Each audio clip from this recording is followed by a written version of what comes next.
మోకాల నొప్పులకు ఎటువంటి సర్జరీ లేకుండా ఎపియాన్ పెయిన్ క్లినిక్ అందిస్తున్న అత్యాధునిక చికిత్స. ప్రమోట్ చేసుకోవడంలో ఒక మంచి ఉపయోగపడేటువంటి పదార్థం ఉంది, మనకు అందరికీ అందుబాటులో ఉండే పదార్థమే. అది ఏంటది? మజ్జిగ. మజ్జిగ అనగానే జబ్బులు తగ్గించడానికి మజ్జిగ పనికి వస్తా అనుకుంటాం. మజ్జిగ ఎంత అద్భుతంగా పనిచేస్తుంది అనేటువంటిది ప్రాక్టీస్లో మీరు చూద్దరు. కానీ మొదలెట్టండి. ఏం చేయాలి అంటే రోజులో ఒక 5-6 గ్లాసుల మజ్జిగ తాగండి చాలు.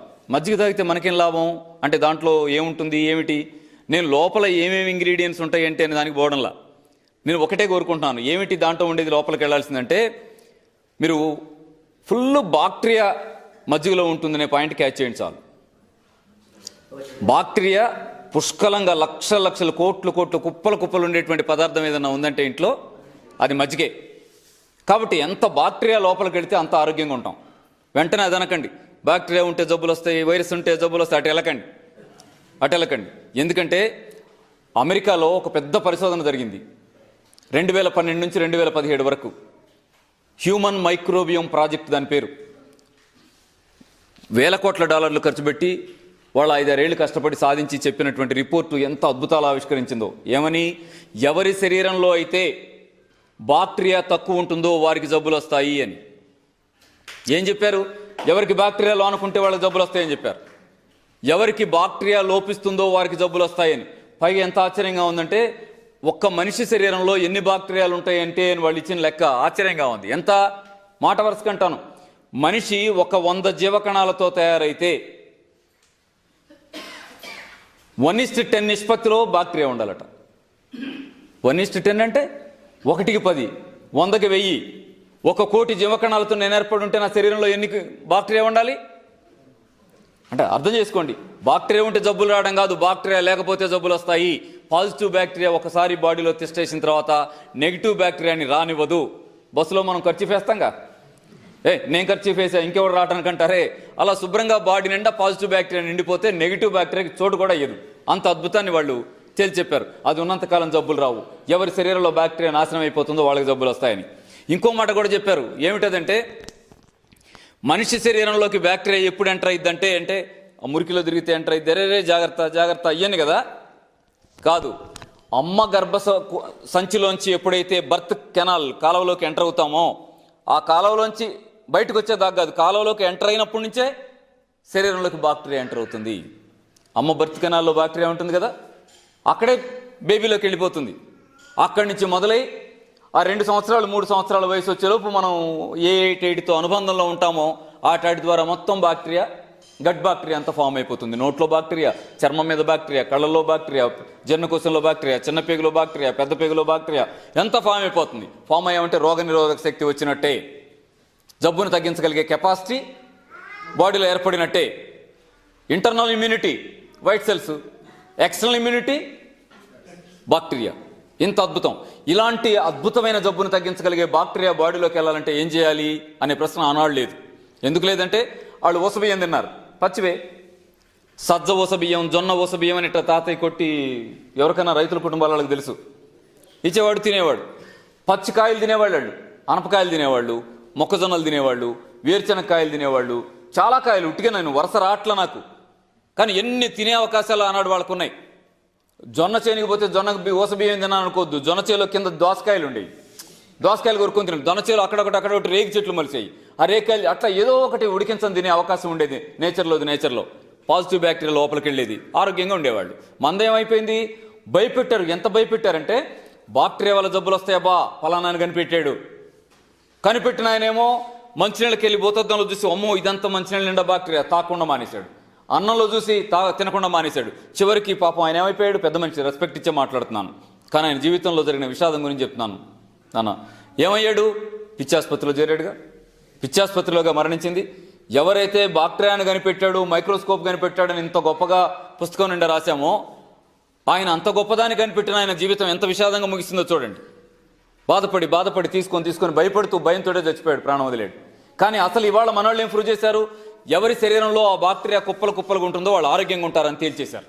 అందుకే ఇప్పుడు చేయాల్సింది యాంటీబయాటిక్ ఏం మింగుదామని చూడొద్దు. మింగిన యాంటీబయాటిక్ నెగిటివ్ బ్యాక్టీరియాని చంపేస్తుంది, పాజిటివ్ బ్యాక్టీరియాని కూడా చంపేస్తుంది. రిస్క్ అయిపోతాం.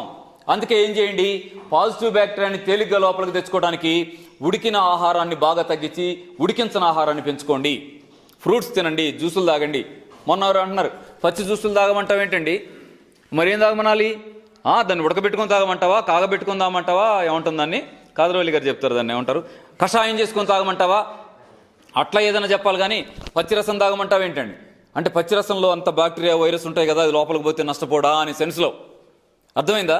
శుభ్రంగా భయపడకుండా హాయిగా పురుగు మందు ఉంటుందేమో అని భయపడాలి మనం తప్ప బ్యాక్టీరియా ఉంటుందేమో అని భయపడటం అనవసరం. శుభ్రంగా ఉప్పు నీళ్ళలో వేసి కాసేపు ఉంచి కడిగి పచ్చి వాటిని రసం తీసి తాగేయండి, పాజిటివ్ బ్యాక్టీరియా లోపలికి వెళ్తుంది. ఫ్రూట్స్ తినండి, పాజిటివ్ బ్యాక్టీరియా లోపలికి వెళ్తుంది. ఇంతకంటే సింపుల్ మెథడ్ ఏంటంటే మజ్జిగ. రోజు ఒక 5-6 గ్లాసులు మజ్జిగ తాగండి. పాలు ఎందుకు తోడుకుంటాయి? బ్యాక్టీరియా, లాక్టిక్ బ్యాక్టీరియా ఏదో అంటారు కదా, బ్యాక్టీరియా ఉండే కదా, పెరుగు ఏర్పడుతుంది. కోట్ల బ్యాక్టీరియా ఏర్పడుతుంది.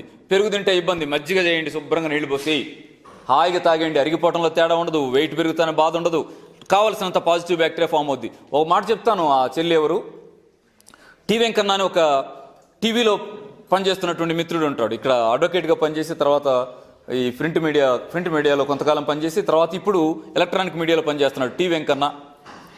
వాళ్ళ మిస్సెస్ ఉంది.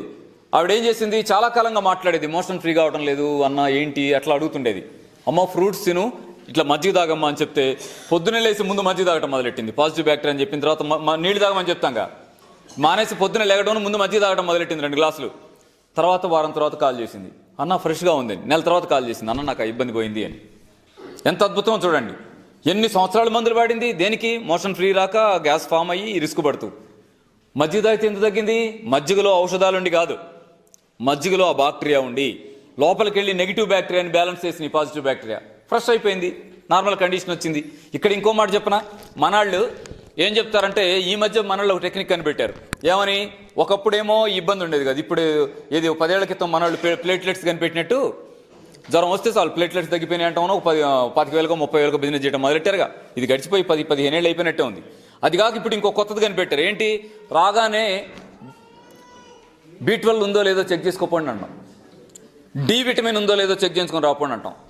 అది చెక్ చేసుకొని వస్తే అది లేకుండా వస్తుంది, అట్టాగు అది తక్కువే వస్తుంది. మీకు అందుకే వచ్చిందండి జబ్బు అని చెప్పేయడం. అయితే ఇంతవరకు బాగానే ఉంది, ఇక నుంచే బాగోలేదు. ఏం బాగోలేదంటే మరి ఇప్పుడు B12 ఎలా రావాలి, B12 ఎక్కడుంది, ఏ కాయలో ఉంది, ఏ పండులో ఉంది, ఏ పండులో ఏ కాయలో కనపట్లేదు. మరి ఎక్కడుంది? మాంసంలో ఉంది. అర్థం చేసుకోండి, B12 ఎక్కడుంది? మాంసంలో ఉంది. కాబట్టి B12 లోపంతో అందరూ ఉన్నారు కాబట్టి ఏం తినాలి? మాంసం తినాలి, కోడిగుడ్లు తినాలి. వాళ్ళు కోడిగుడ్లు తినండి, వాళ్ళ మాంసం తినండి, మీకు B12 వస్తుంది. అంటే ఎంత మొరటు అప్లికేషన్ ఇది. కార్పొరేట్ హాస్పిటల్ స్థాయిలో ఉన్నటువంటి మేధావులారా, వీళ్ళు రికార్డ్ చేస్తున్నారు కాబట్టి మీరు కూడా ఎవరన్నా ఒక్కళ్ళు పొరపాటున వెనకపోతారని అంటున్నాను. నెట్లో పెడితే ఇంత అన్యాయంగా మాట్లాడేటువంటి పద్ధతి మీరు అనుసరిస్తే సైన్స్ తలదించుకోదా? లేదు ఇప్పుడు మాకేం తెలీదు, యోగా వాళ్ళం, కాళ్ళు చేతులు ఒప్పుకుంటాం, మీరు చాలా మేధావులే. కానీ రేపు మీలాంటి వాళ్ళే పిల్లలు పెరిగి పెద్దయి మీరు చేసిన కోర్సులు చేసి వచ్చిన వాళ్ళు అడుగుతారు, ఏమయ్యా పాత తరం డాక్టరు B12 రావాలంటే మాంసం తినమని సలహా ఇచ్చావు, ఏమయ్యా అంత అన్యాయంగా సలహా ఇచ్చావు ప్రజలకి అని అడిగితే అప్పటికేం సమాధానం చెప్పుకుంటారు? మీరు మీ తరం అంతా తలకాయ ఎంచుకుంటారు, వాళ్ళ ముందు తలకాయ ఎంచుకోరు, ఎందుకంటే మీరు ఉండరు అప్పటికి. ఇప్పటికే 50 ఏళ్ళు వచ్చినాయిగా, అప్పటికి ఉండరు. కానీ చరిత్ర మాత్రం ప్రశ్నించి తీరుతుంది. B12 చెట్లలో లేదు, మాంసంలో ఉందనేటువంటిది మొరటు అప్లికేషను. ఏది రైట్? అసలు మనిషి శరీరంలో కానీ జంతువు శరీరంలో ఉన్న మాంసంలో కానీ B12 ఎందుకు వస్తుందో తెలుసా? ఎవరి పేగుల్లో అయితే పాజిటివ్ బ్యాక్టీరియా ఉంటాయో అవి జీవన చర్యలు, మనం తిన్న ఆహారాన్ని తిని జీవన చర్యలు చేసుకునేటువంటి క్రమంలో వచ్చేటువంటి బై ప్రొడక్టే B12. కాబట్టి లోపల పాజిటివ్ బ్యాక్టీరియా ఉన్నప్పుడు అది B12 తయారు చేస్తుంది. కాబట్టి పేగుల గోడలు పీల్చుకొని బ్లడ్లో కలుపుతాయి. కాబట్టి మన మాంసంలో ఏర్పడింది. మాంసం చెక్ చేయడమును మాంసంలో B12 ఉంది, మాంసం తినండి అని చెప్తారా? అంత మొరట. ఇప్పుడు నేను చెప్పిన పాయింట్ ఎక్కడ తెలిసింది నాకు? యోగ శాస్త్రం చెప్పిందా? సిద్ధార్థుడు వచ్చి చెప్పాడా? మీ అనాటమీ ఫిజియాలజీలో రాస్తున్న పాయింటేగా. మరి ప్రజలకి ఏంటి అట చెప్తున్నారు? టాబ్లెట్లన్నా రాసిస్తున్నారు, మాంసం తినమని సలహా ఇస్తున్నారు. ఎందుకు ఇస్తున్నారు ఇలా? దీన్ని కౌంటర్ చెప్పడానికి ట్రై చేయకండి, కొంచెం మార్చుకోండి. ఎందుకంటే మేము మీ పిల్లలమే, మీ తమ్ముళ్ళమో, మీ అన్నలమో, మీ మావయ్యలమో, మీ అక్కలమో, మీ ఇంట్లో కుటుంబ సభ్యులు లాంటి వాళ్ళమే. అంతేగాని కిరాణా కొట్టు పెట్టి అనుకోకండి మీరు పెట్టింది హాస్పిటల్ దృష్టిలో పెట్టుకోండి. మిత్రులారా, మీ అందరికీ నేను దృష్టి తెచ్చేది అదే. B12 డెఫిషియన్సీ ఎందుకు ఉంది అంటే పేగుల్లో పాజిటివ్ బ్యాక్టీరియా లోపం వల్ల. పాజిటివ్ బ్యాక్టీరియా పెంచుకోవటానికి ఏం చేయండి? జ్యూస్ తాగండి, పళ్ళు తినండి, మజ్జిగ తాగండి. B12 లోపం ఎందుకు సరికాదో చూద్దాం. అంటే ఇవాళ చేసిన రేపు తాగుదాం, ఎల్లుండి తాగుదాం చూడకండి. ఉదయం నుంచి సాయంత్రం తాగితే ఏ ఇబ్బందులు రావు. అంతకంటే దాచిపెట్టుకుని తాగితే లేనిపోని ఇబ్బందులు వస్తాయి. ఒకనాడు కలి అని ఉండేది ఇళ్లలో, మనకు తెలియదు, కానీ పెద్దవాళ్ళని అడిగితే చెప్తారు. ఇక్కడ ఉన్న పెద్దవాళ్ళని ఎవరన్నా అడగండి, మా ఇంట్లో కలి ఉండేదా అప్పట్లో అంటాడు ఆయన. ఇవాళ కలి ఏది? కలి అంటే పాజిటివ్ బ్యాక్టీరియా డెన్ అది. ఇంట్లో అన్నం వండుతూ కొంచెం కలి పోసేవాళ్ళు, ప్రతి దాంట్లో కలి కలపాలని చూసేవాళ్ళు. లేకపోతే అనీజీగా ఉందంటే కొంచెం గ్లాసులో కలిసి తాగునానా అని ఇచ్చేవాళ్ళు. మరి ఇప్పుడు ఏది? కలి అంటే ఏంటి? పాజిటివ్ బ్యాక్టీరియా డెన్. ఇవాళ మిగిలిన పాజిటివ్ బ్యాక్టీరియా డెన్ ఎవరు? ఇంట్లో ఉన్న మజ్జిగ కుండా. ఓకేనా?